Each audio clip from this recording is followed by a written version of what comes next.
শিমুল আর বকুল দুইজন চাচাতো বোন। বকুল ছিল যেমন শান্তশিষ্ট তেমন ভদ্র, অন্যদিকে শিমুল তার সম্পূর্ণ বিপরীত। শিমুল যেমন অহংকারী তেমনি লোভী একটা মেয়ে। এমনই একদিন, দিদি, এই দিদি, কোথায় রে তুই? বলি, এভাবে ডাকছিস কেন মেয়েটাকে? চাচি, দিদি শাপলা তুলতে যাবে না? আমি চলে এসেছি। দিদি, আজ তো দেরি হয়ে গিয়েছে, কখন যাবি শাপলা ফুল তুলতে? আমি তোর সাথে যাব না। কেন দিদি? কারণ তুই আমাকে বেশি সাপ তুলতে দিস না। তুই তো আমার থেকে অনেক বেশি শাপলা তুলিস। তাতে কি হয়েছে? আমাকে যদি যেতে হয় তাহলে আমি আমার ইচ্ছা মতো শাপলা তোলার পরে তুই শাপলা তুলবি। তুই তো জানিস দিদি, আমাদের সংসার শাপলা ফুল বিক্রি করেই চলে। তাহলে তুই যা না, আমাকে কেন ডাকছিস? আমার তো একা যেতে ভয় করে। তাহলে এত কথা কেন বলছিস? শিমুল যা বলছে তাই শোন। চাচি, তুমিও? আচ্ছা ঠিক আছে, চল দিদি। শিমুল আর বকুল শাপলা ফুল তুলতে নদীতে যায়। দিদি, এখানে অনেকগুলো শাপলা, দেখ শাপলাগুলো দেখতেও অনেক সুন্দর। তুই এখানে দাঁড়া, আমি শাপলা তুলে আনি। আমি তোলার পরে যা থাকবে সেগুলা তুই নিস। ঠিক আছে দিদি। শিমুল সুন্দর সুন্দর শাপলাগুলো তুলে নেয়, খারাপগুলো বকুলের জন্য রেখে দেয়। দিদি, এখানে তো তেমন ভালো শাপলা নেই। এগুলো যে রেখেছি এটাই অনেক। বকুল সেখান থেকে কিছু শাপলা তোলে। এমন সময় সেখানে একটা বুড়ি আসে। বলি, মেয়েরা, তোরা শাপলা ফুল তুলছিস? দেখতে পাচ্ছ না বুড়ি? আমায় কিছু শাপলা ফুল দে না, ফুলের ডাঁটাগুলো আমি ভাজি করে খাবো। অনেক দিন হলো শাপলা ফুলের ডাঁটা ভাজা খাইনি। আমার বইই গেছে তোমাকে শাপলা ফুল দিতে। এই যে বুড়ি, তুমি আমার সামনে থেকে সরো তো। এমন করে কেন বলছিস রে মেয়ে? তো কেমন করে বলবো শুনি? নিজের মুখে একবার তাকিয়ে দেখেছো বুড়ি? যেমন পোশাক তেমন তোমার চেহারা, দেখলেই ঘৃণা করছে। এমন করে কেন বলছিস দিদি? বুড়ি মানুষ তো, দে না কিছু শাপলা। এতই যখন শাপলা ফুলের ডাঁটা ভাজি খেতে ইচ্ছা করছে, তখন নিজে তুলতে পারো না বুড়ি? আমি বুড়ি হয়ে গিয়েছি, পানিতে যে নামতে পারি না। আমি শাপলা দিতে পারবো না। ঠিক আছে, আমিই দিচ্ছি। এই নিন বুড়িমা। কিন্তু তোর কাছে তো তেমন শাপলা ফুল নেই রে মেয়ে। তাতে কি হয়েছে বুড়িমা? আজ আর ফুল বিক্রি করব না, যেগুলো আছে মাকে বলবো ভাজি করতে। ধন্যবাদ মেয়ে তোকে, দেখবি তোর অনেক ভালো হবে। বুড়ি সেখান থেকে চলে যায়। চল, এগুলো বিক্রি করে তবেই বাড়িতে যাব। আচ্ছা চল। এরপর শিমুল আর বকুল শিমুলের ফুলগুলো বিক্রি করে বাড়িতে চলে আসে।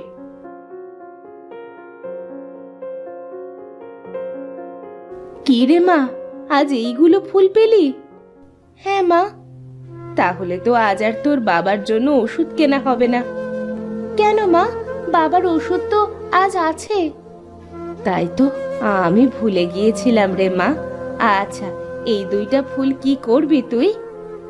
মা, এইগুলো তুমি আজ ভাজি করবে। আমি বাবার কাছে যাচ্ছি।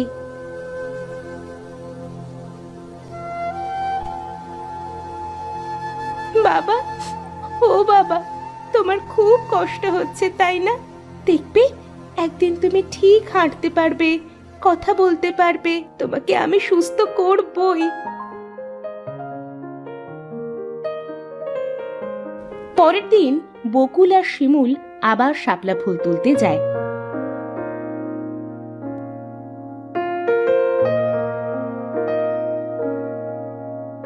সেদিনও বুড়িটা আসে। বকুল বুড়িকে কিছু শাপলা ফুল দেয়। তখন বুড়ি বলে, তোর মনটা সত্যি অনেক ভালো রে মেয়ে, তোর সব মনের ইচ্ছা পূরণ হবে, দেখবি। বকুল, তুই কি এই বুড়ির সাথে গল্প করবি নাকি বাড়িতে যাবি? দিদি, আমার কাছে তো তেমন শাপলা নেই, তুই একটু দাঁড়া, আমি আর কিছু শাপলা তুলে নি। তুই একাই থাক, আমি বাড়ি চলে যাচ্ছি, আমার এত ফালতু সময় নেই। যাস না দিদি, আমাকে একা রেখে। শিমুল বকুলকে রেখে চলে আসে। কি হলো, ওই মেয়ে চলে গেল, তুই গেলি না? না বুড়িমা, আমার যে শাপলা ফুল অনেক দরকার। কেন মেয়ে? এই শাপলা ফুল বিক্রি করে আমি আমার অসুস্থ বাবার জন্য ওষুধ কিনি। তাহলে তো তোকে অনেক বিপদে ফেলে দিলাম রে মেয়ে, আমি এখনই আসছি মেয়ে, ভয় পাস না।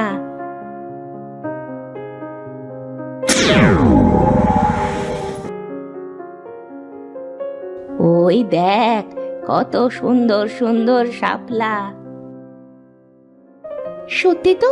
সত্যি তো বুড়িমা, শাপলাগুলো তো অনেক সুন্দর। শাপলাগুলো দেখবি, ভালো দামে বিক্রি করতে পারবি। ধন্যবাদ বুড়িমা আপনাকে।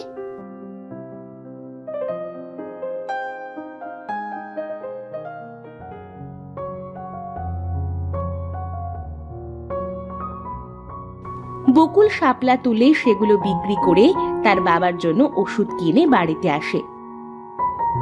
এভাবে 2 দিন চলে যায়। শোন বকুল, আজ যদি ওই বুড়িটা শাপলা নিতে আসে, বুড়িটাকে যে আমি কি করব।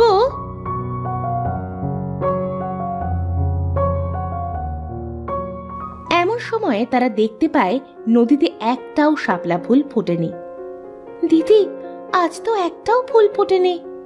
তাই তো দেখছি, বাবার ওষুধ যে ফুরিয়ে গিয়েছে 2 দিন, আজ ওষুধ না কিনলে হবে না, কোথায় পাবো টাকা।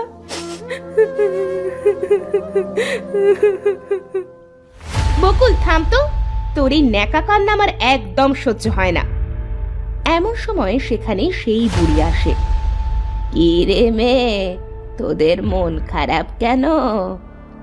বুড়িমা, আজ তো আমি আপনাকে শাপলা ফুল দিতে পারবো না। আজ আমার শাপলা ফুল লাগবে না রে মেয়ে, তুই কাঁদছিস কেন সেটা বল। বাবার ওষুধ ফুরিয়ে গিয়েছে, শরীরটা খারাপ, আজ ওষুধ না কিনলে বাবাকে হয়তো বাঁচাতে পারবো না। কাঁদিস না মেয়ে, কাঁদিস না, তোর শাপলার প্রয়োজন আমি বুঝি। হ্যাঁ বুড়িমা, আপনি কি জানেন শাপলা কোথায় আছে? জানি, তবে সেটা এমন শাপলা নয়, সেটা হলো সোনালী শাপলা। সোনালী শাপলা? হ্যাঁ, ওখানে সোনার শাপলাও আছে, কিন্তু তোরা সোনালী শাপলা নিবি। সোনার শাপলা হয় নাকি? এটা কি সত্যি?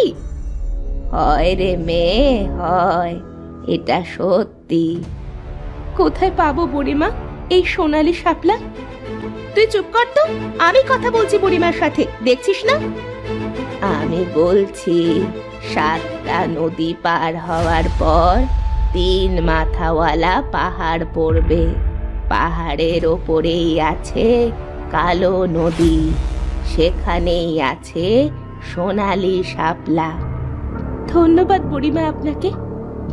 একটা কথা মনে রাখবি, ভুল করেও যেন সোনার শাপলা নিবি না, সোনালী শাপলাটাই নিবি, দেখবি তোদের ভাগ্য খুলে যাবে। মনে থাকবে বুড়িমা, আমরা সোনার শাপলা নিব না। চল দিদি। হ্যাঁ চল, আমি তো সোনার শাপলাই নিব।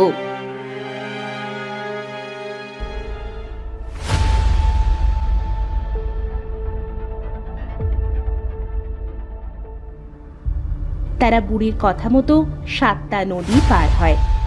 কখন যে পৌঁছাবো ওই সোনালী শাপলার কাছে? দিদি, আমরা তো 3 মাথাওয়ালা পাহাড়ে চলে এসেছি, আর অল্প একটু গেলেই কালো নদীতে চলে আসব। তাড়াতাড়ি চল, আমার যে আর তর সইছে না। কথা বলতে বলতে তারা কালো নদীতে চলে আসে। ওই তো সোনালী শাপলা দিদি। কি সুন্দর সোনার শাপলাগুলো, চারিদিকে যেন ঝলমল করছে, কিন্তু মাত্র 4টে কেন সোনার শাপলা? তুই সোনার শাপলা দিয়ে কি করবি দিদি? আমরা তো সোনালি শাপলা নিতে এসেছি। তুই চুপ কর তো, তুই এখানে দাঁড়া, আমি শাপলা তুলে আনি। এটা বলে শিমুল শাপলা তুলতে যায়। শিমুল সোনার শাপলা তুলতেই বকুল বলে, দিদি তুই সোনার শাপলা তুলিস না, বুড়িমা লোভ করতে মানা করেছে। তুই চুপ কর তো, তুই সোনালি শাপলা নিয়ে যা, আমি সোনার শাপলাই নিব। ওই বুড়ি নিজে সোনার শাপলা নিবে, তার জন্য আমাদের নিষেধ করেছে। বকুল আর কিছু না বলে সোনালি শাপলা নেয়। এই বকুল, তুই কি একটা সোনার শাপলা নিবি? না দিদি, তুই নে। এই 4টে শাপলা বিক্রি করে আমরা অনেক ধনী হয়ে যাব, কিন্তু তুই ওই একটা শাপলা নিয়ে কি করবি বকুল? শাপলাটা আমার খুব পছন্দ হয়েছে, এটা আমি বাড়িতে সাজিয়ে রাখবো। তারা দুজন ফুল নিয়ে বাড়িতে চলে আসে। শিমুল সোনার শাপলা তার ঘরে রেখে দেয়। শাপলাটা পানিতে ভিজিয়ে রাখি, বুড়িমা বলেছিল এই শাপলা নাকি আমার সব সমস্যার সমাধান করে দিবে।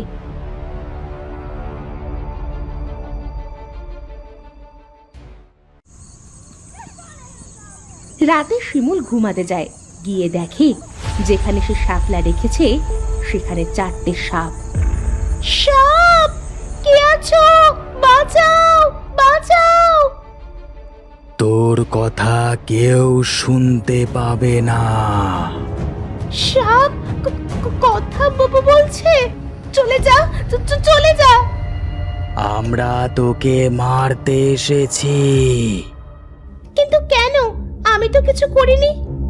তুই অনেক অহংকারী। তুই শাপলা পরীকে নানান ভাবে অপমান করেছিস। শুধু তাই নয়, তুই লোভ করেছিস, আমাদের ছিঁড়েছিস তুই। তোমাদের ছিঁড়েছি মানে? তোকে না শাপলা রানী সোনার শাপলা তুলতে নিষেধ করেছে? তার মানে বুড়িমা শাপলা রানী? ভুল হয়ে গিয়েছে আমার, মাফ করে দাও, ছেড়ে দাও আমাকে। আমি আর কখনো লোভ করব না, কাউকে অপমান করব না। সাপ শিমুলের কথা না শুনে শিমুলকে কামড়ে মেরে ফেলে। কি আমার কাছে এত সোনার টাকা কোথা থেকে এলো? এটা বলতেই বকুলের সামনে শাপলা পড়ে এসে হাজির হয়। কে আপনি? এখানে কিভাবে এলেন? চিনতে পারছিস? আরে বুড়িমা, আপনি পড়ে হলেন কিভাবে? আমি পড়ি, তোমার মনটা অনেক ভালো। এতদিন আমি তোমাদের পরীক্ষা নিয়েছি, তোমাকে একটা কথা বলতে এলাম। কি কথা? তোমাকে যে সোনালি শাপলা দিয়েছি ওটা জাদুর শাপলা। ওই সোনালি শাপলার কাছ থেকে তুমি যা চাইবে তাই পাবে। এটা কি সত্যি বুড়িমা? এই সোনালি শাপলাটা তোমার উপহার।